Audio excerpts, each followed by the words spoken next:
La keynote de la Google I.O. 2026 vient de se terminer. En fait, elle s'est terminée hier, il m'a fallu quelques heures quand même pour pouvoir écrire ce script et pour pouvoir vous retranscrire mon ressenti de cette fameuse Google I.O. Et pour moi, le constat est d'une clarté absolue. Je ne suis d'ailleurs pas le seul à le partager. Ce n'était pas une conférence pour les développeurs, comme moi-même ou comme vous sûrement, c'était le lancement officiel de notre mise sous tutelle par Google AI. Sundar Pichai a ouvert ce qu'il appelle fièrement l'ère agentique, avec un mot d'ordre qui va tourner en boucle toute la conférence, c'est le vibe coding. On peut rajouter aussi le mot IA qui a été prononcé, disons 300, 400 fois, j'ai pas pris le temps de le compter, mais c'était impressionnant, on aurait dit que pour chaque phrase, il fallait terminer par le mot IA. Durant cette conférence, on vous a montré des démos clinquantes. Les agents y codent, planifient, testent, déploient des applications entières en arrière-plan, pendant que vous faites quoi? Vous vibez devant votre écran, une tasse de café, de thé à la main. On vous vend ça comme une émancipation ultime, une démocratisation totale de la création pour les développeurs et pour les non-développeurs, la fin des barrières techniques et syntaxiques. Mais pour moi, c'est juste un écran de fumée. Derrière la prouesse technique, la stratégie économique est d'une agressivité rare. Le but profond de cette keynote, c'est pas de vous donner les meilleurs outils pour coder plus vite. Non, c'est de détruire votre autonomie technique pour vous rendre viscéralement indépendant de leur infrastructure, donc de l'infrastructure alphabet en général. C'est une machine de guerre qui est conçue pour transformer les développeurs en esclaves techniques d'un seul écosystème, car vous serez amené à utiliser tout l'écosystème Google avec leur fameuse Gemini AI. Le comble de l'ironie, en plus de vous forcer ou de vous amener à utiliser tous leurs outils, c'est le modèle économique. Et ça, c'est un coup de génie. En plus de devoir utiliser leurs outils, on va payer. On va aller jusqu'à payer jusqu'à 200$ par mois, on y reviendra, pour pouvoir utiliser tous les outils avec le plan Ultra Pro ou le Ultra Plus. Donc, vous l'avez bien compris, hein, on va sortir sa carte bleue pour financer des outils qui vont détruire notre propre valeur. Si vous déléguez votre cerveau à leurs agents, vous risquez de perdre votre place sur le marché. Et vous payez votre abonnement pour le faire. Décryptons ensemble ce qu'ils viennent de nous jeter au visage et on va voir ça élément par élément. La première chose dont je vais vouloir parler, c'est Gemini 3.5 Flash, mais aussi ce qui en découle, le Generative UI dans la recherche. Google a ouvert le bal et il ne pouvait pas faire autrement en présentant Gemini 3.5 Flash. La version Pro arrivera d'ici un mois, ils nous ont annoncé. Donc c'est un modèle qui est annoncé comme 4 fois plus rapide que les modèles concurrents. Il est disponible dès aujourd'hui, que ce soit dans l'application Gemini, dans le mode IA de Search et dans leurs autres outils de développeurs. On en parlera de ces autres outils de développeurs. Au-delà du fait qu'ils aient fait un meilleur modèle, ça, on ne peut pas leur reprocher. La vraie bombe, c'est ce qu'ils font avec ce modèle dans la recherche. Et ils ont appelé ça le Gen UI, le Generative UI. Search ne va plus se contenter de renvoyer des liens. Il va générer des interfaces dynamiques, des dashboards qui seront interactifs, des mini-applications visuelles construites à la volée pour répondre directement à votre question. Et ceci dans la page de recherche elle-même. Et pour les projets longs, Search peut même créer des tableaux de bord persistants qui vont évoluer dans le temps. Alors, qu'est-ce que ça veut dire pour vous, les développeurs d'applications? Google est simplement et purement en train de court-circuiter l'existence même de vos projets. Si le moteur de recherche fabrique lui-même l'outil dont l'utilisateur a besoin à l'instant T, le trafic vers vos sites, vos applications va s'effondrer. À quoi ça sert? Si vous pouvez taper directement dans la barre de recherche Google, avoir les réponses, avoir de l'interactivité, avoir des images, avoir en gros un UI qui va se créer de lui-même, qui soit interactif, à quoi ça va servir de faire des sites ou des applications? honnêtement, à quoi cela va servir? Pour exister en 2026, on va devoir donc intégrer nos API directement dans leur matrice. On va plus coder pour un utilisateur libre sur un store, mais on va structurer de la donnée désormais pour pouvoir nourrir l'indexation de Gemini en espérant quelle est la bonté d'âme d'afficher notre service dans sa soupe de Generative UI. Vous voyez et vous comprenez bien ce qui est en train de se tramer, ce qui est en train de se passer pour les développeurs. Que ce soit développeurs web ou développeurs mobiles, pour tous les développeurs. Ensuite, on va parler d'Antigravity 2.0. Antigravity était déjà présent, était déjà existant. C'est le tooling pour les développeurs. Disponible en application desktop, en interface CLI, ce n'est plus désormais un simple assistant de code. C'est une plateforme d'orchestration où on va pouvoir lancer des sous-agents spécialisés qui vont collaborer pour construire, tester et déployer nos applications. Mais est-ce que c'est vraiment collaborer? Et on peut ajouter à ceci que Google AI Studio va s'y intégrer directement avec le support natif de Kotlin pour pouvoir coder des apps Android évidemment, qui vont se déployer en un seul clic vers Google Run et une connexion directe au service de Firebase. Si vous voulez aller plus loin, l'Antigravity SDK va vous donner un contrôle programmatique sur l'agent pour le déployer sur votre propre infrastructure. Enfin, ça c'est sur le papier. C'est exactement ici que le piège va se refermer. Avec Antigravity, Google vous pousse à abandonner la conception architecturale de votre projet. On va devenir un contremaître passif qui va valider les propositions des sous-agents. Donc, quand je vous disais, est-ce qu'on est le chef d'orchestre ou est-ce qu'on est juste au final son employé? Je vous laisse juger. Donc le code est produit en tâche de fond. C'est une boîte noire optimisée pour leur stack. C'est souvent illisible pour un humain. Et le jour où on va vouloir quitter l'écosystème, si on veut quitter Antigravity pour passer par exemple sur Claude, que ce soit pour des raisons de coût, de souveraineté, nous et nos équipes, est-ce qu'on sera capable de maintenir manuellement cet empilage de stack? Est-ce que notre valeur technique va se maintenir ou est-ce qu'elle va s'effondrer? Parce que c'est possible qu'on devienne prisonnier de leurs outils de production. Il y a eu aussi Gemini Spark. Il n'est pas encore disponible en France, je pense qu'il ne sera pas disponible tout de suite. C'est un agent personnel qui va pouvoir tourner 24 heures sur 24, 7 jours sur 7, sur des machines virtuelles Google Cloud. Ça veut dire que il va continuer de travailler même quand votre ordinateur est éteint. Il va se connecter à Gmail, Docs, Agenda et plus de 30 intégrations tierces, que ce soit Uber, Zillow, OpenTable et d'autres. Il va gérer vos recherches, planifier, rédiger des emails, suivre vos projets. Et Google a même introduit un agent de paiement protocole qui va permettre à Spark de réaliser des achats et des réservations à votre nom. Bien évidemment, il y aura des plafonds de dépenses qu'on va pouvoir définir nous-mêmes. Donc ici, on va passer d'un outil d'assistance à une abdication totale de contrôle. C'est comme si on donnait les clés de votre vie, parce que là vous donnez tout, hein. Vous donnez tout. Vous donnez pas seulement vos mails et vos docs, vous donnez vos informations personnelles. Vous donnez vos informations bancaires aussi. Même si on va vous annoncer que c'est sécurisé, vous avez vu le nombre de sites qui se sont fait hacker, le nombre de sites où on a eu des problèmes au niveau de la sécurité des données, etc. Donc ça, il faut y penser aussi. Donc on va donner les clés, comme je vous ai dit, à un groupe d'agents autonomes. Il va tourner en permanence sur des serveurs Google.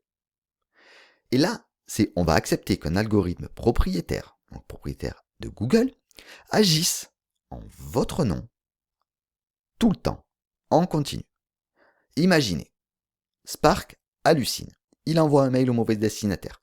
Il effectue une transaction non souhaitée. La responsabilité, est-ce que ça appartient à Google ou est-ce que ça vous appartient à vous? Là est le problème. On n'est plus créateur de logiciels, on est juste garant juridique des erreurs qu'un agent peut faire et qu'on ne va pas vraiment contrôler. Et enfin, ils nous ont annoncé Gemini Omni. et la création de contenu sous contrôle. C'est ici mon dernier point sur le chapitre IA. Il y a eu d'autres choses, mais je voulais vous parler vraiment des principaux. Et Google a présenté Gemini Omni, un modèle monde multimodal capable de générer, d'éditer, de comprendre de la vidéo en intégrant texte, images, audio, séquences existantes. Il va s'intégrer dans Google Flow pour l'édition cinématique en plusieurs étapes, que ce soit dans YouTube Short, dans l'application Gemini directement, etc. Et chaque vidéo générée est marquée par leur technologie SentID. C'est un petit tatouage invisible, un petit QR code invisible, qui fait que ça ne vous appartient plus, c'est à eux. Et là encore, on peut regarder la centralisation. Tout le contenu créatif de vos futures interfaces va transiter par un modèle propriétaire ultra lourd, qu'on ne va pas pouvoir faire tourner en local. On va payer le tribut à Google, à chaque requête, chaque modification, chaque frame généré. Et SentID, qui est vendu comme une protection contre les deepfakes, pour que l'on puisse voir si c'est de l'IA ou pas, c'est aussi le moyen pour Google de tracer l'origine de tout contenu généré via sa plateforme. Il y a eu évidemment d'autres annonces. Il y a eu les Google Glass, je ne vais pas y revenir là-dessus parce que ça n'arrive pas encore tout de suite. C'est pas lié aux développeurs. Il y a eu aussi Google Flow, il y a le Google Cart pour que vous puissiez centraliser tous vos achats, tout votre shopping sur Internet, etc. Bon, il y a eu beaucoup de choses. Tout est toujours géré par l'IA. Et c'est là que l'arnaque de Google va devenir géniale. Parce que regardez le modèle économique derrière toutes ces annonces. Google, à aucun moment, il vous a offert ses agents par bonté d'âme. Tout tourne autour de eux, de Gemini. Vous donnez et vous déléguez leurs données. Vous allez avoir, ce qui est logique, des quotas. Mais si vous commencez à devenir indépendant de tout ce système, vous allez devoir passer à des abonnements. Et certains éléments, comme Gemini Spark par exemple, sont réservés aux abonnés AI Ultra qui a $100 par mois. Alors $100 par mois, c'est le AI Ultra de base. Si vous voulez plus de requêtes, il va falloir passer au AI Ultra Plus qui est lui à $200 par mois. Et là, Google a fait quelque chose de pas mal. Le Ultra, qui était à $200 par mois jusqu'à hier, est passé à $100. Le Ultra Plus, qui était à $250, est lui passé à $200. Donc on a eu une baisse pour chacun. Avec évidemment des quotas. Si vous dépassez vos quotas, vous allez devoir payer en plus, comme pour toutes les IA. Mais chaque prompt sur Antigravity, chaque tâche de fond exécutée par Spark, chaque interface Generative UI, c'est un compteur qui tourne. On va, comme je vous ai dit, payer en plus, à la ligne, au token, à la minute de calcul. En clair, vous êtes développeur. Vous utilisez Antigravity. Vous allez avoir un code un petit peu sombre. Vous n'allez pas tout maîtriser. Et en plus, vous allez payer pour ça. Vous allez payer pour un service où Google va détruire votre métier. On va financer nous-mêmes une infrastructure qui va nous rendre obsolètes. J'ai l'impression qu'on rentre dans un syndrome de Stockholm de la tech. On paye notre abonnement premium pour que la machine nous asservisse.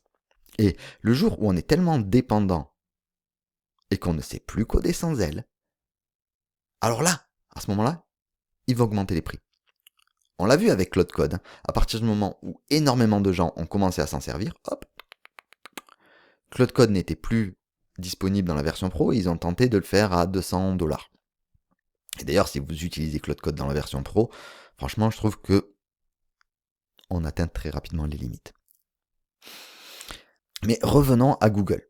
Une fois qu'on sera dépendant, que les prix auront augmenté, est-ce que, étant donné qu'on aura tout l'écosystème Google, est-ce que tout le monde va migrer vers un autre système? Ou est-ce que on n'aura plus le choix, ni les compétences pour pouvoir s'échapper de ce système?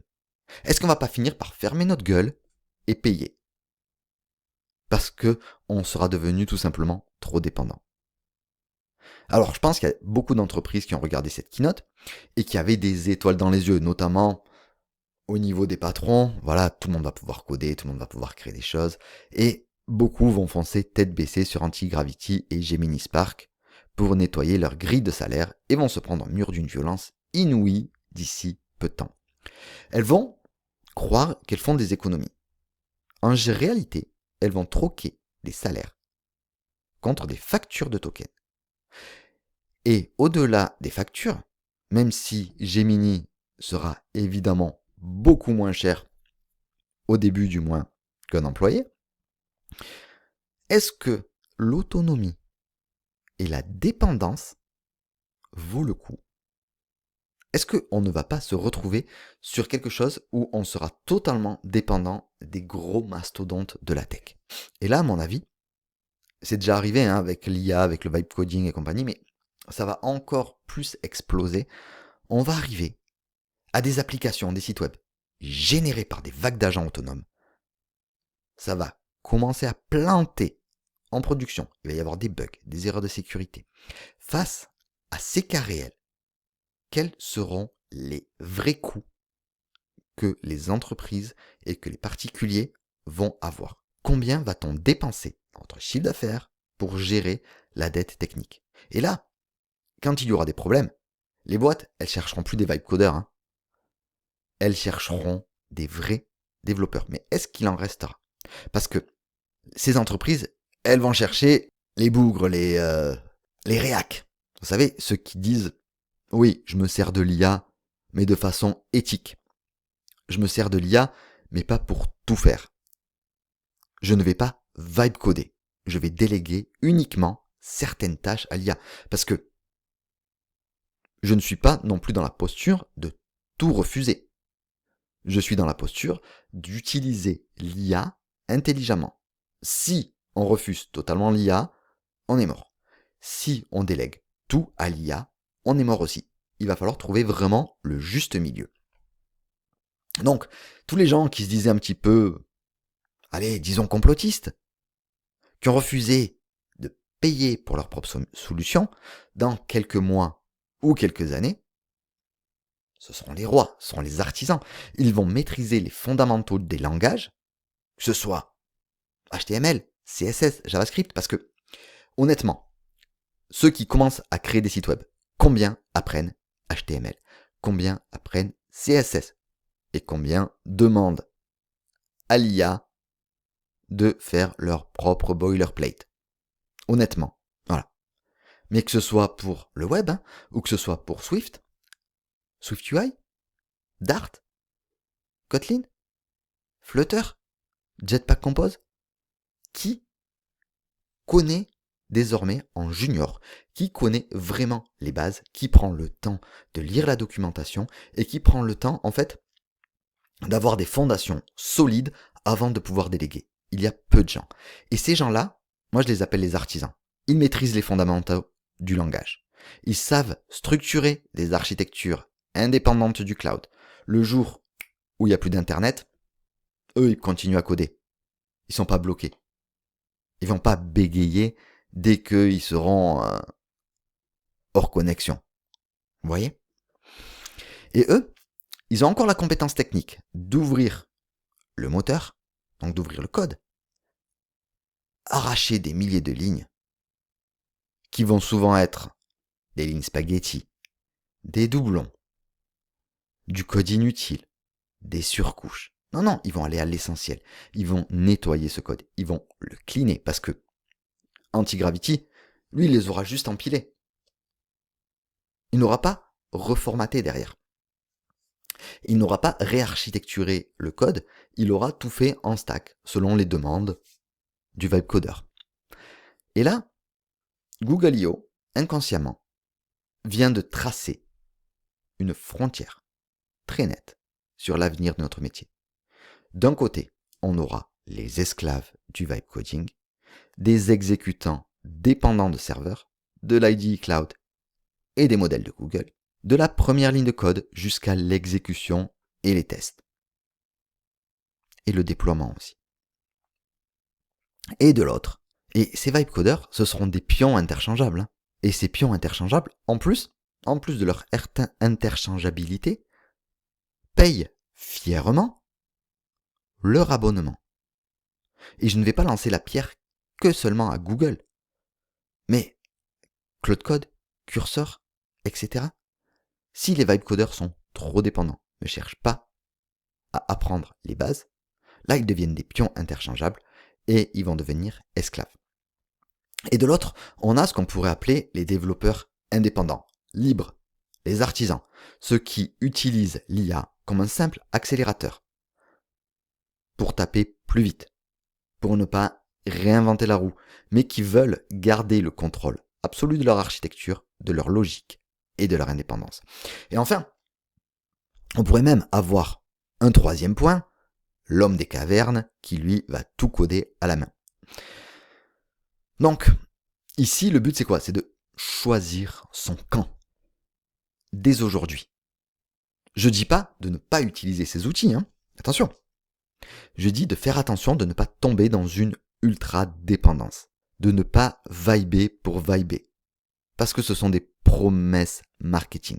Maîtrisez vos bases. C'est la seule valeur refuge qu'il y a actuellement. Vous pouvez laisser vos avis en commentaire à la fin de cette vidéo. Certains vont dire il faut absolument pas rater le train. C'est le futur. Si tu ne vibe code pas, t'es mort dans 6 mois. Et il y en a d'autres qui disent attends, nous, peut-être qu'on va souffrir pendant quelques mois, mais quand vous verrez la dette technique, vous nous appellerez. Donc laissez en commentaire, dites-moi quel genre de codeur vous êtes et codez bien, restez humain.